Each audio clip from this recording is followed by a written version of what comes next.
Alexander the Great came to see him and he says, "Is there anything I can do for you?" Because that was the role that he typically played. Most people would have asked for gold, a home, political power, protection, status, influence. Instead, Diogenes looked up at the most powerful man on the planet Earth and calmly replied, "Yes, please. Stand a little bit more to the side. You are in my sun."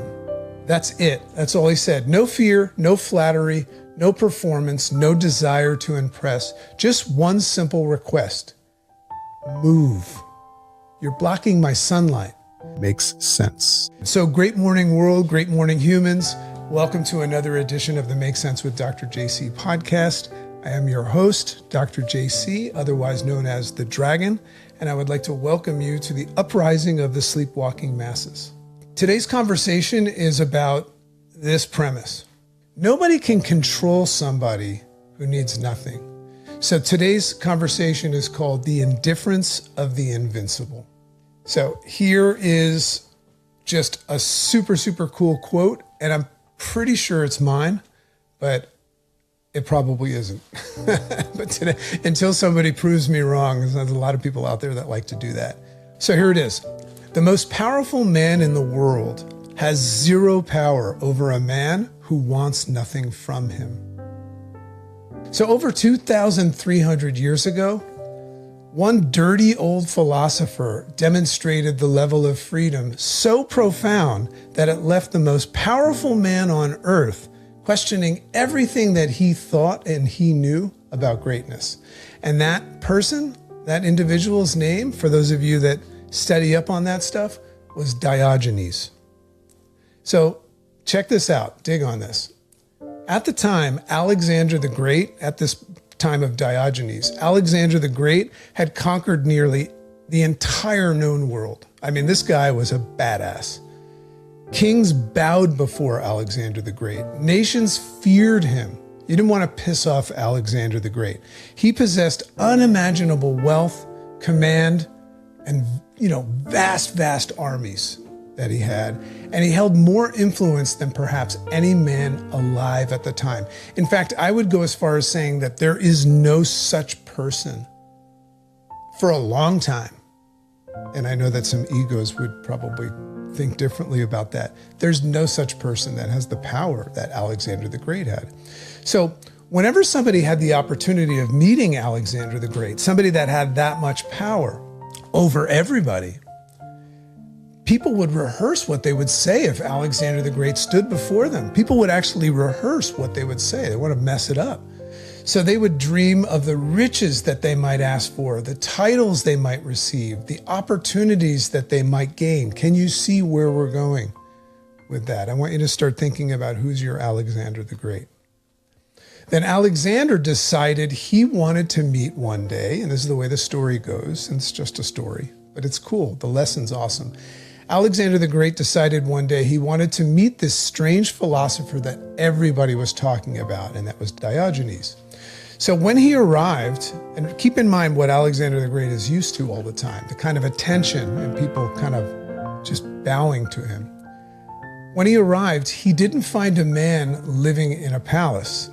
When he found Diogenes, he found him lying comfortably in the sun beside a barrel in the streets, surrounded by a few dogs, completely at peace. For the most part, looking like he doesn't give a shit. So Alexander the Great came to see him and he says, "Is there anything I can do for you?" Because that was the role that he typically played. Most people would have asked for gold, a home, political power, protection, status, influence. Instead, Diogenes looked up at the most powerful man on the planet Earth and calmly replied, "Yes, please. Stand a little bit more to the side. You are in my sun." That's it. That's it. That's all he said. No fear, no flattery, no performance, no desire to impress. Just one simple request. Move. I don't think he said please. You're blocking my sunlight. Now, Alexander was reportedly so stunned by this display of complete self-possession that he turned to his companions and said this. You'd think that he would be like, off with his head. But he turned to his companions and said this. He says, if I were not Alexander the Great, I wish that I were Diogenes. Think about that. The man who conquered the entire world envied the man who needed nothing from it. Why? Because in that brief exchange, Alexander realized something extraordinary. And here's the core of the lesson today. He could conquer cities, command armies, and own kingdoms. But he had absolutely no power over someone who wanted nothing from him. So pause on that. Imagine what life would look like and feel like for you. And you can see where I'm sitting in my new reality right now. And what I need to accomplish in order to accomplish what I want to accomplish.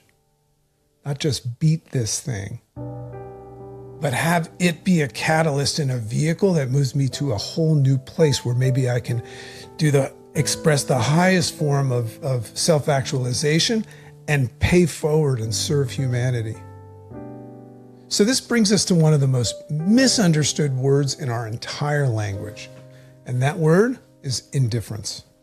So Alexander the Great had power over millions and millions of people. And the reason why is because millions of people wanted something, needed something from Alexander. But Diogenes, you wanted nothing.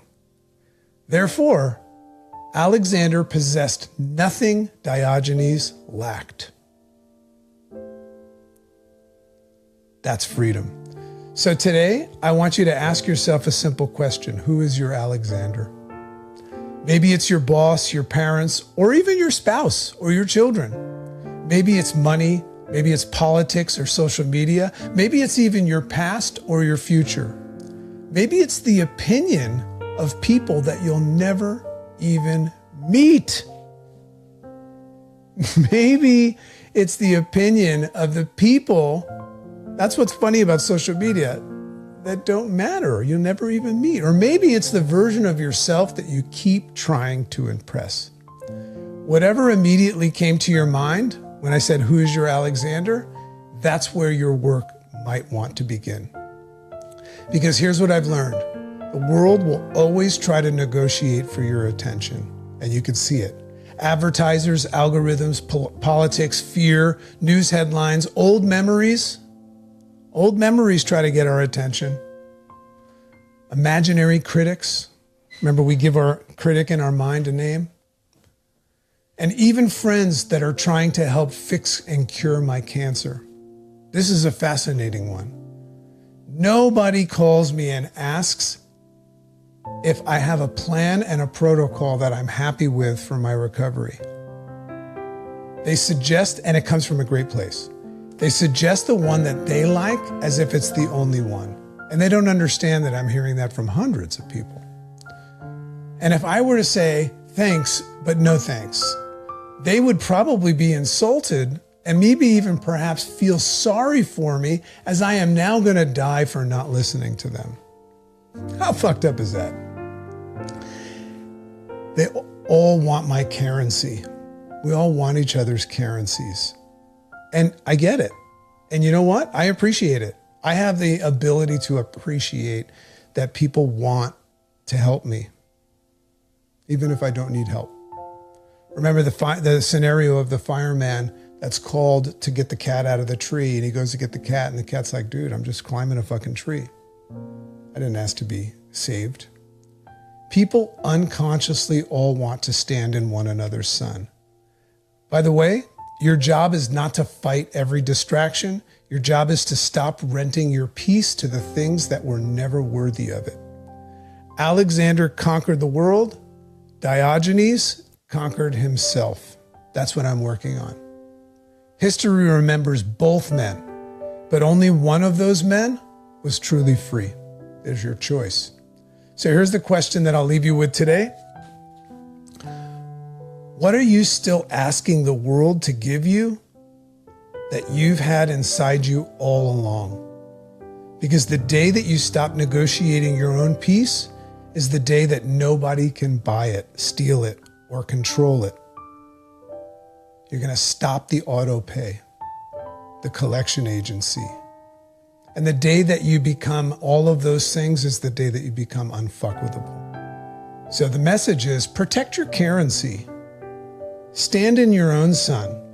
And as always, stay curious, my friends. Make sense?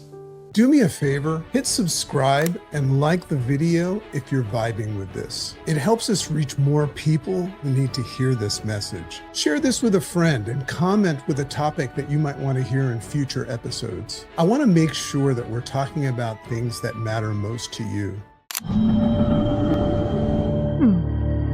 Makes sense.